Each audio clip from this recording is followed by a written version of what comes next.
Nobody seems to be noticing what is currently happening to Palladium as history repeats itself, and so you can actually profit from that. In today's video, we do have a look at the most important technicals, fundamentals, and also macroeconomic indicators that drive this commodity. From the technicals, we have recently seen that Palladium has been topping out. We've seen the invalidation of this support level. We've seen a sell-off follow. Coinciding to that, we have actually seen that volume delta has been spiking to the downside as well as the RSI. And so that obviously suggests we do have a structural breakout to the downside. We do have seen those bearish factors in play, but those do obviously not drive this commodity in the long run. And so to actually understand whether this is just a small pullback or the beginning of a deeper recession or a deeper crash to the downside, we have to take a look at the most important empirical drivers.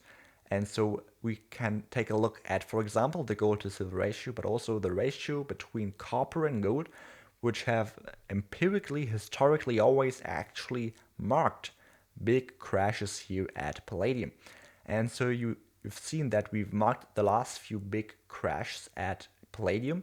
And here at the gold to silver ratio, we've obviously always seen that coincide to this ratio spiking to the upside. For example, here in 28, we have seen the great financial crisis where that has actually been the case. Also here in 2016, that has been a major bottom for Palladium. And also in 2020, that actually happened.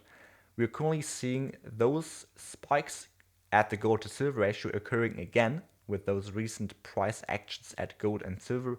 We've seen that ratio actually spiking up, and you do see a interesting divergence between Palladium prices and the copper to gold ratio between those crashes occur.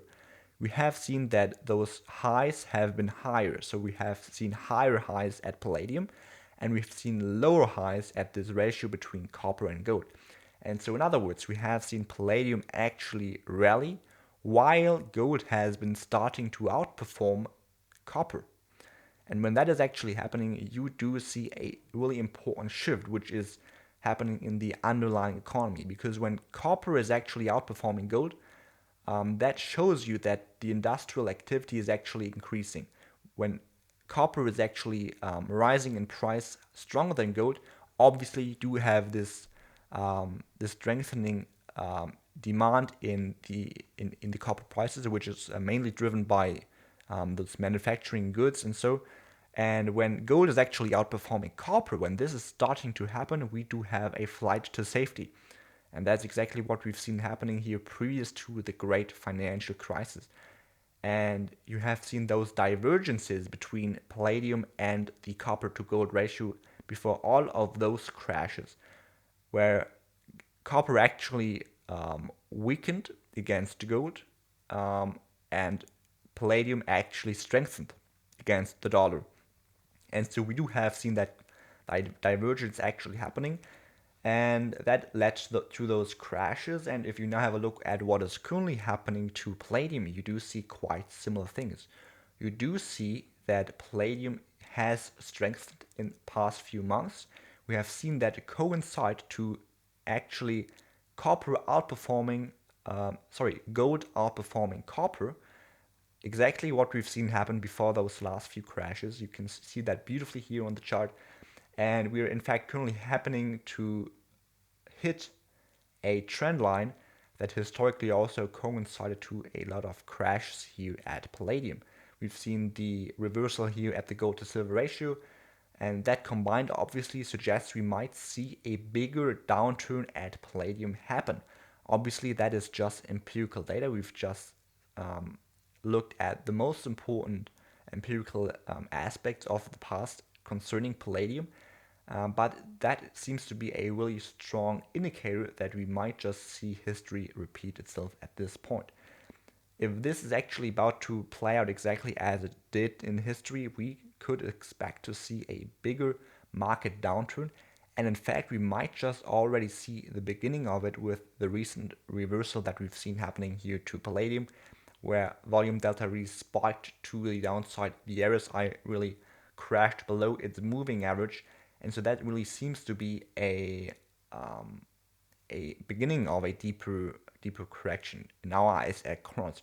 We have in fact also seen that divergence happening here before the crash happened, where the RSI has been forming out a lower high and the palladium prices have formed out a higher high. And that really seems like a structural top here at palladium. Now, obviously, this could be just a similar scenario to what we've seen happen here in 2020, a flash crash with a V-shaped recovery. That could obviously happen to Palladium at this time as well, where we just do see a flash crash.